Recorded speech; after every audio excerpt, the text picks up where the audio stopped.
Is Earth a special place? I mean, you look up into the stars and you hear these numbers that there's billions of stars and there could be billions of planets around. Is there something special about where we happen to be? It is a magnificent place.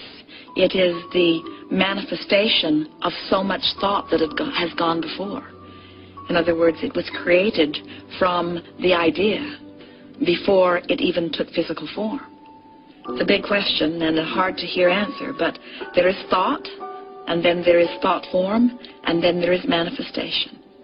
The thing we most want you to hear about this magnificent time-space reality that you call Earth is it is continuing to expand. It is not finished. Those who inhabit it, even including the one-celled amoeba in the ocean, are having personal experiences where personal preferences are being born, and that preference is answered, so the continuation of life continues. This Earth is a living, breathing being, expanding and benefiting by those like you who inhabit it. Are there other places similar to Earth? Infinite. Too many to name or number.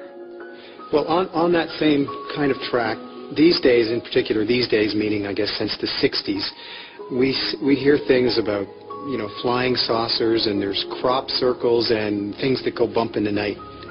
What else is out there? Everything you can imagine. This is an expansive universe, and every thought that has ever been thought has set something into motion. So by thinking that these things are out there, they are out there? Sometimes you are picking up on what is there. Sometimes you are creating it even in your imagination. Steven Spielberg has added tremendously to this universe. Through his imagination. We want you to understand that in this universe there are vibrational frequencies. And while there are many other time-space realities, they are in a different vibrational frequency than that which you are. So you are not intertwining. In the same way that you understand that you are having conversation with Abraham, who has consciousness that is not focused here in your time-space reality, you have access to consciousness that is focused anywhere you can reach it vibrationally. In other words, universally, you help as you thrive in one environment, and you know how to thrive, and you project your thought of thriving, others have access to that. There are many things that inventors discover in their mind that are projections of thoughts from other places. We've all got these things out there we want, whatever it is, health, money. We've all got our heart's desire that we want.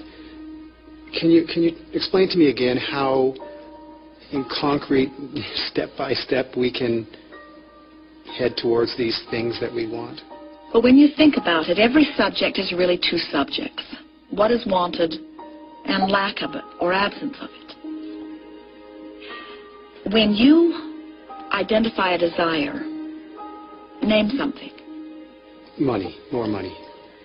So when you pick up the stick that has more money on one end of it, on the other end of it is not enough money. And you are vibrating somewhere along this stick.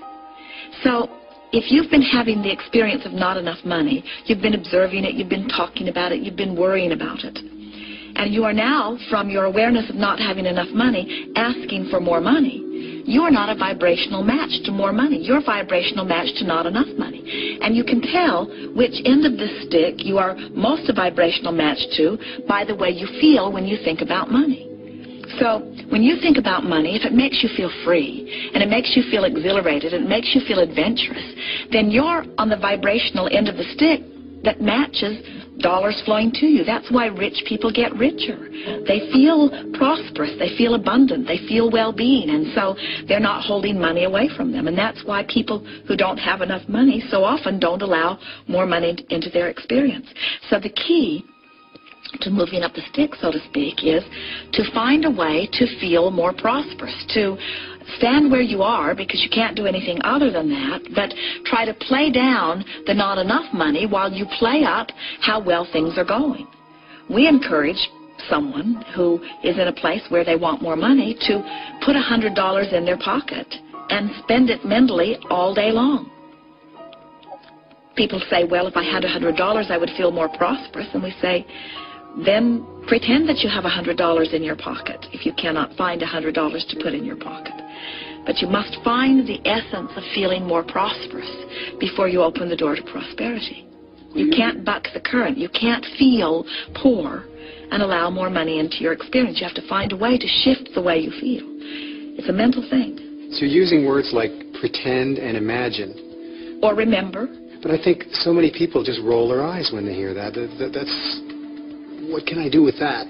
Pretend and imagine. Try it and see what happens. Show yourself that with a little bit of effort you can shift your vibration. And when you shift your vibration, you see, let's talk about this, the way we like to describe this, because we're trying to orient you into this awareness that you are a vibrational being. You are energy, first and foremost. You see yourself as flesh, blood, and bone, and action-oriented. So let's talk about these two concurrent paths that are flowing all the time. So you don't have enough money, so your logic tells you that, well, to get more money, I must find a way to earn more money. So I will find a way to get better employment, which means now I need more education, which means now I need time off from the employment that I already have in order to get the education. So I achieve some way of getting the education, and now I have to convince someone that my education is worth paying more money for, and now I have to apply for the job, and now I have to convince them that I am the best one of all those that they are looking over.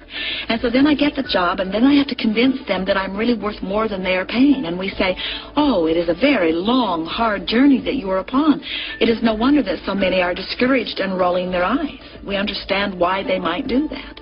What we want them to understand is that the journey from despair over not enough money to a feeling of hopefulness that there might be more money is something that can be achieved with a willingness to try in a matter of minutes.